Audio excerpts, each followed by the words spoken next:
Hello everyone, welcome back to my channel Dentistified.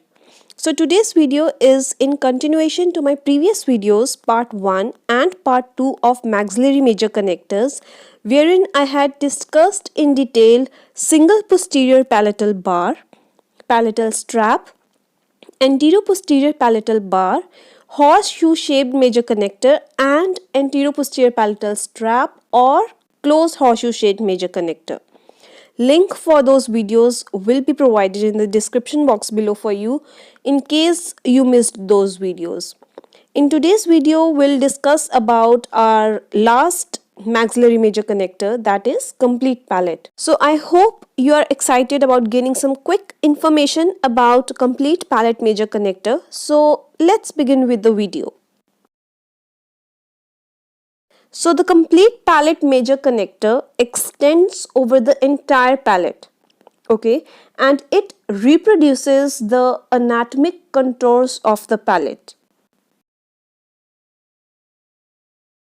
So the complete palate major connector provides best rigidity.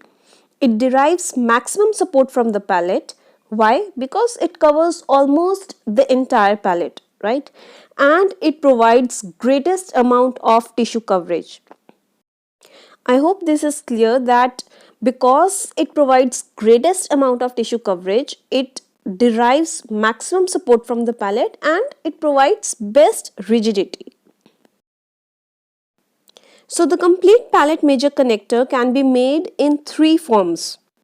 First is either it can be all acrylic resin where the entire connector is made of acrylic, or it can be a combination of metal and acrylic resin where the anterior part which covers the rugae area is made in metal and the posterior part which is covering the junction of hard and soft palate is made in acrylic, as we can see here in this picture.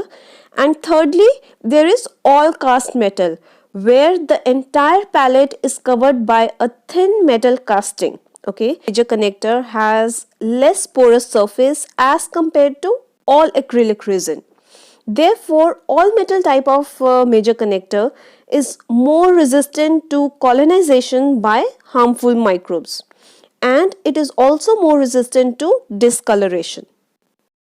So the three forms of complete palate major connector which we have discussed are all acrylic resin type or combination of metal and acrylic resin, and thirdly all cast metal type of major connector. So next we'll talk about the indications of complete palate major connector. So the complete palate major connector is indicated where maximum vertical support from the palate is required. For example, where the primary abutments are periodontally compromised and they cannot provide sufficient vertical support, then in that case we need maximum vertical support from the palate, which this complete palate major connector is capable of providing. Another example is that when the residual ridges, they've undergone excessive vertical resorption, and hence these resorbed ridges, they cannot provide sufficient vertical support. In that case also we need maximum support from the palate itself. Another indication is Kennedy's class 1 with long edentulous span and anterior modification. And this complete palate major connector is also indicated in patients with flat edentulous ridges, or if shallow vault is present in the patients, then this complete palate major connector provides best stabilization.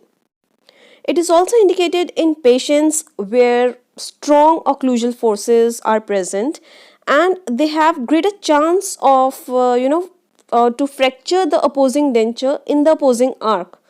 For example, in patients with the well-developed muscles of mastication or in patients with full set of natural lower teeth.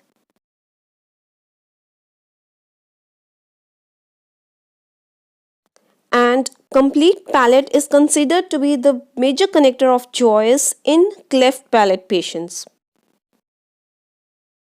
So now we'll talk about the advantages of complete palate.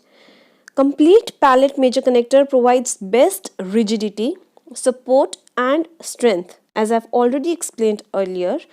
Another advantage is that the uniform thin metal plate which is present in the complete palate major connector, it reproduces the anatomic contours of patient's own palate. So the corrugated surface of metal plate is meant to replicate the rugae, which adds to the strength of major connector and thus provides better rigidity without adding bulk. The uniform thin metal plate enables thermal conductivity, which makes it more acceptable for the patient's tongue and underlying tissue, which is a big advantage. So this means that apart from providing best rigidity, support and strength, the complete palate reproduces the anatomic contours and the corrugated surface replicates the rugae and provides better rigidity, and also it provides thermal conductivity and makes it more comfortable for the patient. So another advantage of complete palate major connector is that it provides good retention. How does it provide good retention?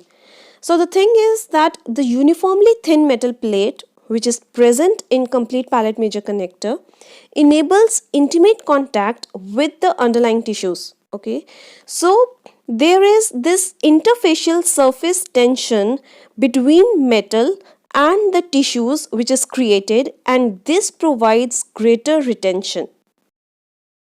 So now we'll talk about the disadvantages of complete palate major connector.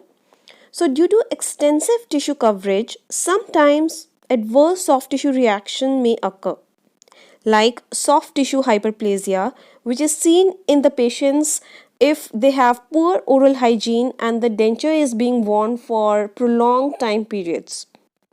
Another thing is that interference with the speech may be encountered in some of the patients due to the extensive tissue coverage. Firstly, the need for maximum support and rigidity should be determined before selecting complete palate as the major connector in your treatment plan. Okay, so that is it for today. I hope this video gave you a clear understanding about complete palate major connector, and now you will be better able to make a wise decision about choosing your maxillary major connector while carving out your treatment plan. I'll see you very soon in my next video. Don't forget to like and share this video if you found it helpful, and if you want me to make more such videos, then consider subscribing to this channel. Press that notification bell which is next to the subscribe button so that you'll get notified whenever I post a new video. You can also drop your suggestions about the topics you want me to cover in the comment section below, and I'll see you very soon in my next one. Till then, take care.